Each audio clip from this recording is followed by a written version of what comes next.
Hello guys, welcome back to my YouTube channel.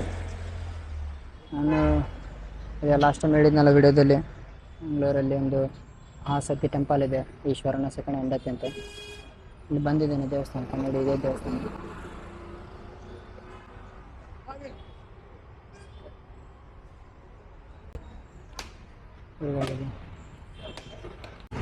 ಕಾಯಿ ಕಾಯಿ ಕಾಯಿ ಎಲ್ಲಿ ಸಿಗುತ್ತೆ?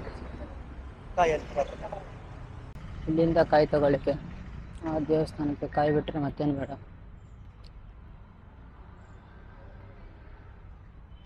ಕಾಯಿ ಕೊಡಿ ಅವರು. ಕಾಯಿ ಕಾಯಿ ತೆಂಗು ಎಷ್ಟು ಅದಕ್ಕೆ? ಕೊಡಿ. ಆಯಿತಾ? ತಗೊಂಡು ಬಸ್ ಕಾಯಿ ತಗೊಂಡಾಯ್ತು.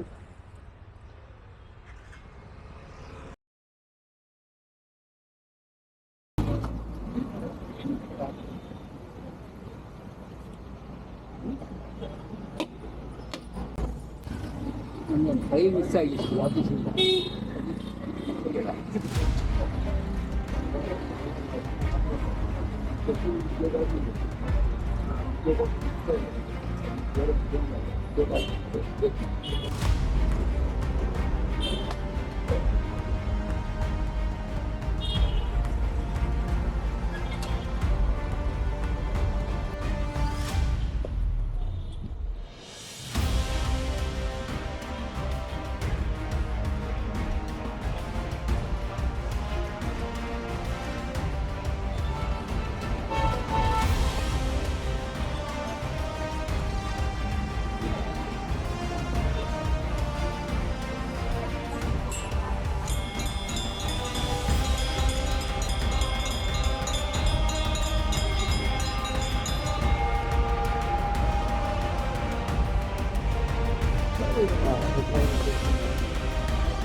ಇಲ್ಲಿದು ಮೇನ್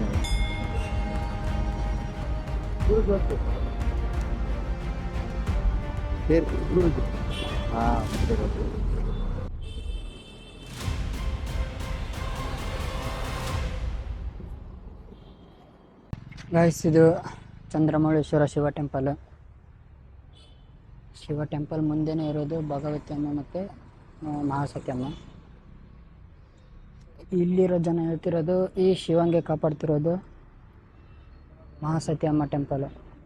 ಮತ್ತು ಈ ದೇವರ ಮೊದಲ ಹೆಂಡತಿ ಮಹಾಸತಿ. ಆ ಮಹಾಸತಿ ಅಮ್ಮನ ಟೆಂಪಲ್ ಇಲ್ಲಿ ಬಿಟ್ಟರೆ, ಮ್ಯಾಂಗ್ಳೂರಲ್ಲಿ ಈ ಪ್ಲೇಸಲ್ಲಿ ಬಿಟ್ಟರೆ ಇನ್ನೆಲ್ಲೂ ಇಲ್ಲ ಅಂತ ಹೇಳ್ತಿದ್ದಾರೆ. ಹಾಗೆ ಇವರ ಎರಡನೇ ರೂಪ ದುರ್ಗಾಪರಮೇಶ್ವರಿ. ದುರ್ಗಾಪರಮೇಶ್ವರಿ ಟೆಂಪಲ್ ನೀವೆಲ್ಲ ಕಡೆ ನೋಡಿರ್ಬೋದು. ಕಟೀಲಾಯಿತು, ಮುಲ್ಕಿಯಲ್ಲಾಯಿತು, ತುಂಬ ಕಡೆ ಇದೆ, ಫೇಮಸ್ ಇದೆ ಟೆಂಪಲ್. ಮಹಾಸತಿ ಟೆಂಪಲ್ ಇಲ್ಲಿ ಮಾತ್ರ ಇರೋದು. ಈ ಟೆಂಪಲಿನ ಕತೆ ಏನಂದರೆ, ಇಲ್ಲಿ ಬಂದಿರೋರಿಗೆ ಪ್ರತಿಯೊಂದು ಅವ್ರು ಏನೇನು ಬೇಡಿಕೆ ಕೇಳಿದರೆ ಎಲ್ಲ ಆಗಿದಂತೆ. ಇನ್ ಕೇಸ್ ಹಾಸ್ಪಿಟಲಲ್ಲಿ ಸಾಯುವಂತಹ ಜನ ಕೂಡ ಬದುಕಿದಾರಂತೆ ಇಲ್ಲಿ ಬಂದು ಪ್ರೇ ಮಾಡಿ ಹೋಗಿ ಕೇಳಿದ್ದಕ್ಕೆ. ಈ ದೇವಸ್ಥಾನಕ್ಕೆ ಕಾಣಿಕೆ ಏನು ಬೇಡ, ನಿಮ್ಮ ಇಷ್ಟದಂತೆ ಕಾಣಿಕೆ ಇಡ್ಬೋದು. ಆದರೆ ಈ ದೇವಸ್ಥಾನಕ್ಕೆ ಕಾಯಿಯಿಂದ ತೆಂಗು ಹೊಡೆದು ಅವ್ರೇನು ಕೇಳ್ತಾರೆ, ಏನು ಕೇಳಿಸ್ಕೊತಾರೆ, ಇದೆಲ್ಲ ಆಗುತ್ತಂತೆ. ಇಲ್ಲಿ ಗುರುಜಿ ಜೊತೆ, ಇಲ್ಲಿರೋ ಗುರುಜಿ ಜೊತೆ ಮಾತಾಡಿ ನಾನು ಮತ್ತೆ ಅದೆಲ್ಲ ಪೂರ್ತಿಯಾಗಿ ಕೇಳಿ ತಿಳಿಸ್ತೇನೆ. ಇದು ಭಾರಿ ಒಳ್ಳೆ ಜಾಗ, ಪವರ್ಫುಲ್ ಜಾಗ. ಇಲ್ಲಿಗೆ ಪ್ರತಿ ಶುಕ್ರವಾರ ಎಲ್ಲ ಸಾಧಾರಣ ಒಂದು 2,000 ಜನರವರೆಗೆ ಬರ್ತಾರೆ.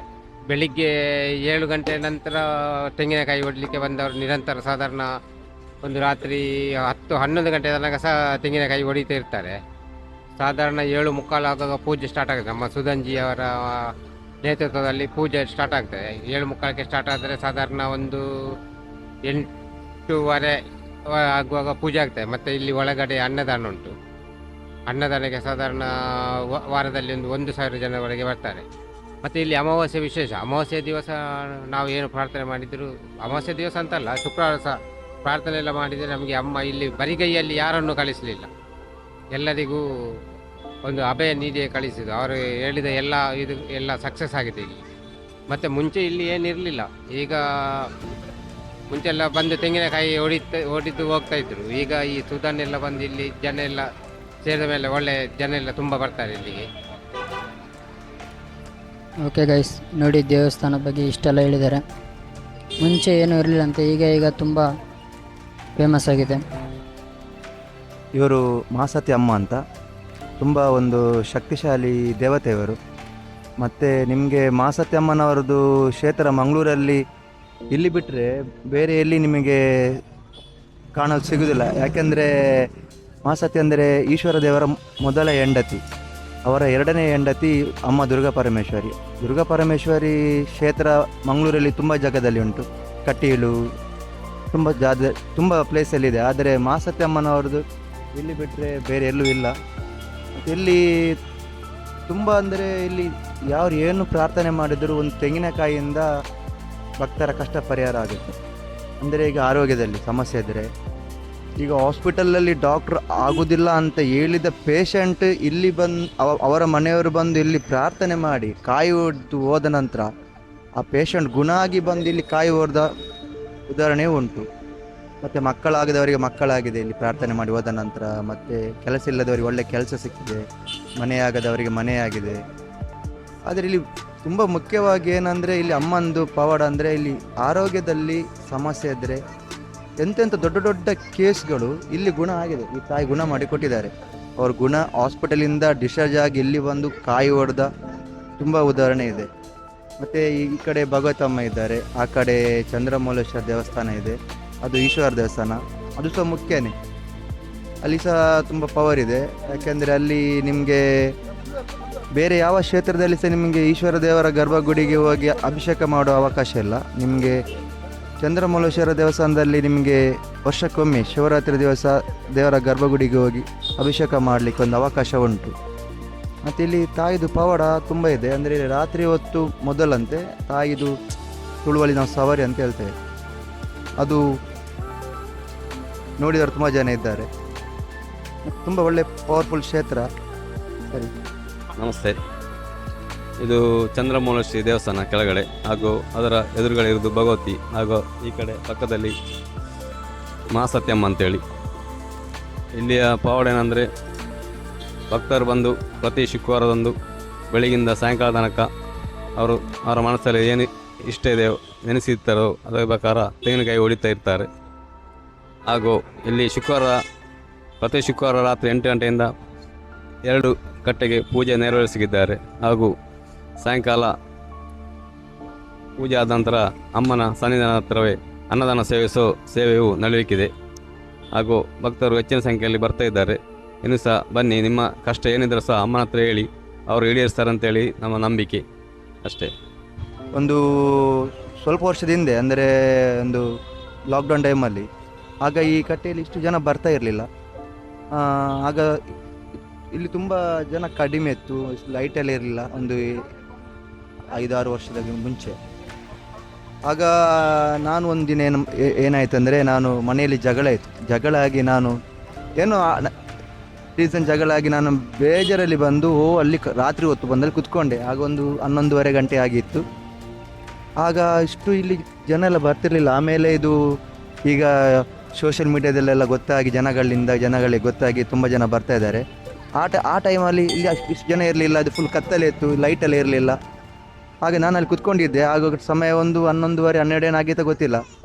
ಆಗ ಒಂದು ಹೆಂಗಸು ಬಂತು. ಇದು ನಿಜ ಆದ ವಿಷಯ ನನ್ನ ಲೈಫಲ್ಲಿ. ಒಂದು ಹೆಂಗಸು ಬಂದು ಆ ಕಡೆಯಿಂದ ನಡೆದುಕೊಂಡು ಬಂದು ನನ್ನ ಹತ್ರ ಹೇಳಿತು, ನೀನು ಇಲ್ಲಿ ಏನು ಮಾಡ್ತಿದ್ಯಾ, ಕನ್ನಡದಲ್ಲಿ ಮಾತಾಡಿ, ನೀನು ಇಲ್ಲಿ ಏನು ಮಾಡ್ತಾ ಇದ್ಯಾ. ಆಗ ನಾನು ಹೇಳಿದೆ, ಏನಿಲ್ಲ, ಸುಮ್ಮನೆ ಕುತ್ಕೊಂಡಿದ್ದೇನೆ ಅಂತ ಹೇಳಿದೆ. ಆಗ ಇಲ್ಲಿಂದ ಹೋಗು, ರಾತ್ರಿ ಹೊತ್ತಿಗೆ ಕುತ್ಕೊಳ್ಬೇಡ ಅಂತ ನನಗೆ ಆ ಹೆಂಗಸು ಕನ್ನಡದಲ್ಲಿ ಹೇಳಿ. ಈಗ ನಾನು ಸರಿ ಅಂತ ತಿರುಗಿ ನೋಡುವಾಗ ಆ ಹೆಂಗಸು ಮಾಯ ಆಗಿದೆ. ಆಮೇಲೆ ಅವತ್ತಿನ ಇಲ್ಲಿ ಬರ್ತಾ ಇದ್ದೇನೆ, ಆದರೆ ನಾನು ಆ ಹೆಂಗಸ ನೋಡಲಿಲ್ಲ. ನಾನು ಆ ಕಡೆ ಈ ಕಡೆ ಎಲ್ಲ ನೋಡಿದೆ, ಯಾರು ಒಬ್ಬರಿಲ್ಲ. ಆ ಹೆಂಗಸು ಎಲ್ಲಿ ಹೋಗಿದೆ ಏನಂತ ನನಗೆ ಇವತ್ತಿಗೂ ಗೊತ್ತಿಲ್ಲ. ಇದು ಮಾತ್ರ ಸತ್ಯ ಆದ ಘಟನೆ. ಇದು ಚಂದ್ರಮೌಳೇಶ್ವರ ದೇವಸ್ಥಾನ. ಅಮ್ಮನಿಗೆ ತುಂಬ ಸಂಬಂಧ ಉಂಟು. ಒಂದು ಸಲ ರಾತ್ರಿ ಈ ಕಡೆ ಬಿಲ್ಡಿಂಗ್ ಇದೆಯಲ್ಲ, ಅಲ್ಲಿ ಒಬ್ಬರು ನೈಟ್ ವಾಚ್ಮ್ಯಾನ್ ಇದ್ದರು. ಆವತ್ತು ಇಲ್ಲಿ ಗೇಟ್ ಹಾಕಿತ್ತಂತೆ. ಆ ಗೇಟ್ ಹಾಕಿತ್ತು. ಆಗ ಒಂದು ಹೆಂಗಸು ಒಂದು ಮಗುವನ್ನು ಹಿಡ್ಕೊಂಡು ಅಲ್ಲಿ ಆರತಿ ಮಾಡ್ತಾ ಇತ್ತಂತೆ ರಾತ್ರಿ. ಆಗ ಆ ಬಿಲ್ಡಿಂಗಿದು ವಾಚ್ಮ್ಯಾನ್ ನೋಡಿ ಬಂದು ಹೇಳಿದಂತೆ, ಅಮ್ಮ ಈಗ ಇಲ್ಲಿ ನೀವು ಆರತಿ ಮಾಡಬೇಡಿ, ರಾತ್ರಿ ಹೊತ್ತು, ನಾಳೆ ಬೆಳಿಗ್ಗೆ ಬಂದು ಆರತಿ ಮಾಡಿ ಅಂತ. ವಾಚ್ಮ್ಯಾನ್ ಬಂದು ತಿರುಗಿ ನೋಡುವ ಅಷ್ಟರಲ್ಲಿ ಆ ಹೆಂಗಸು ಆ ಗೇಟ್ನ ಒಳಗೆ ನಿಂತು ಆರತಿ ಮಾಡ್ತಾ ಇದೆ ಅಂತ. ಇವನಿಗೆ ಎದುರಿ ಈ ವಾಚ್ಮ್ಯಾನಿಗೆ ಎದುರಿ ಕೆಲಸನೇ ಬಿಟ್ಟು ಹೋಗಿದ್ದಾನೆ. ಇದು ನನಗೆ ಸ್ಟೋರಿ ಹೇಳಿದ್ದು. ಅಲ್ಲಿ ಒಂದು ಹೂವಿನ ಅಂಗಡಿ ಉಂಟು, ಅವರು ನನಗೆ ಹೇಳಿದ್ದು ಅಮ್ಮ ಅಲ್ಲಿ ಆರತಿ ಮಾಡಬೇಕು ಅಂದರೆ. ಅಮ್ಮ ಅಂದು ಅಷ್ಟು ಶಕ್ತಿ ಇಲ್ಲಿದೆ. ಅಮ್ಮ ಅಂದರೆ ಈಶ್ವರ ದೇವರನ್ನು ರಕ್ಷಣೆ ಕೊಟ್ಟು ಕಾಪಾಡೋ ತಾಯಿ ಇವರು ಮಹಾಸತಿ. ಮತ್ತು ಗೆಳೆಯರ ಇಲ್ಲಿ ಏನು ಗೊತ್ತಾ, ನಿಮ್ಗೆ ಬನ್ನಿ, ಇದು ಮಂಗಳೂರು, ಇದು ಕರಂಗಲ್ಪಾಡಿ ಹತ್ತಿರ ಇದೆ ಈ ಪ್ಲೇಸು. ತುಂಬ ಒಂದು ಶಕ್ತಿಶಾಲಿ ದೇವತೆ. ತುಂಬ ಅಂದರೆ ನಿಮಗೆ ಏನು ಭಕ್ತಿಯಿಂದ ಒಂದು ಕಾಯಿ ಕೊಟ್ಟು ಪ್ರಾರ್ಥನೆ ನೀವು ಮಾಡಿದರೆ ನಿಮ್ಮ ಆಗದ ಕೆಲಸ ಈ ತಾಯಿ ನಡೆಸಿ ಕೊಟ್ಟೇ ಕೊಡ್ತಾರೆ. ನನಗೂ ನಂದು ಇಲ್ಲಿ ತುಂಬ ಕೆಲಸ ತಾಯಿ ಮಾಡಿಕೊಟ್ಟಿದ್ದಾರೆ. ಹಾಗಾಗಿ ನಾನು ಸಹ ಇಲ್ಲಿ ದೊಡ್ಡ ಈಗ ಭಕ್ತ ಆಗಿದ್ದೇನೆ. ಹಾಗೆ ನೀವು ಸಹ ಒಂದು ಸಲ ಭೇಟಿ ಕೊಡಿ. ಧನ್ಯವಾದ.